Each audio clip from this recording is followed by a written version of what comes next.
ပြောရွှေနန်းတော်ရဲ့နှစ်သိကူအထူးဈေးရောက်ပွဲတော် Forever Chance မှာရွှေနန်းတော်ရဲ့မြန်မာပလာဇာဆိုင်ခွဲကြီးမှာဖေဖော်ဝါရီလ15ရက်နေ့ကနေပြီးတော့18ရက်နေ့အထိနေ့စဉ်နနက်9:00နာရီခွဲကနေပြီးတော့6:00နာရီခွဲထိကျင်းပပြုလုပ်ပေးသွားမှာပဲဖြစ်ပါတယ်ရှင်ရွှေနန်းတော်ရဲ့အစင်လာအတိုင်းကျေးဇူးတုတ်ပြန်တဲ့အနေနဲ့စိန်ထည်များကိုလဲလဲရောက်ရောက်အမြတ်ပေးနေပါပြီစိန်ထည်များကိုတစ်နေ့ပြနဲ့2%အမြတ်3နေ့ပြနဲ့5%အမြတ်ပေးတဲ့အပြင်စိန်ထည်များကို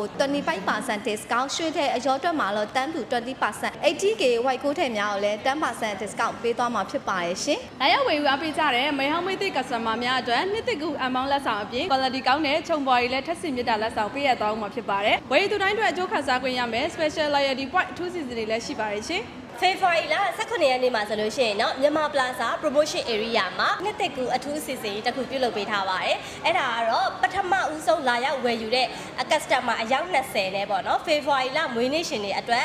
ကိုချစ်ရတဲ့အမှုပညာရှင်တွေနဲ့အတူတူစင်ပေါ်မှာပေါ့เนาะဓာတ်ပုံအတူတူရိုက်ကူးခွင့်အပြင်ကိတ်ခွဲခွင့်ပေါ့เนาะနောက်ထပ်ကကြတော့ချက်ချင်းရိုက်ချက်ချင်းယူဓာတ်ပုံလက်ဆောင်လေးတွေရရှိမဲ့အစီအစဉ်ကြီးပဲဖြစ်ပါတယ်ရှင်ဒါကြောင့်မို့လို့အမောင်းတွေနဲ့နှွဲပြောရွှေနန်းတော်ရဲ့နှစ်သက်ကူအထူးဈေးရောက်ပွဲတော်ကြီးမှာတန်မိုးထားရတဲ့စစ်ကာကလူအတွက်အကျိုးခံစားခွင့်နဲ့ပြန်လည်ရရှိမဲ့အခွင့်အရေးဆင်းရတဲ့အမှုပညာရှင်များစွာလည်းပွဲ3ရက်မှာတက်ရောက်ပေးမယ်အပြင်အကျွေးမွေးအစီအစဉ်များနဲ့လည်းအခမ်းပေးမှာဖြစ်တဲ့အတွက်ရွှေနန်းတော်ရဲ့အမောင်းအနေနဲ့နှွဲပြောနှစ်သက်ကူအထူးဈေးရောက်ပွဲတော်ကြီးကိုလာရောက်ဝယ်ယူအားပေးဖို့ဖိတ်ခေါ်လိုက်ပါရရှင်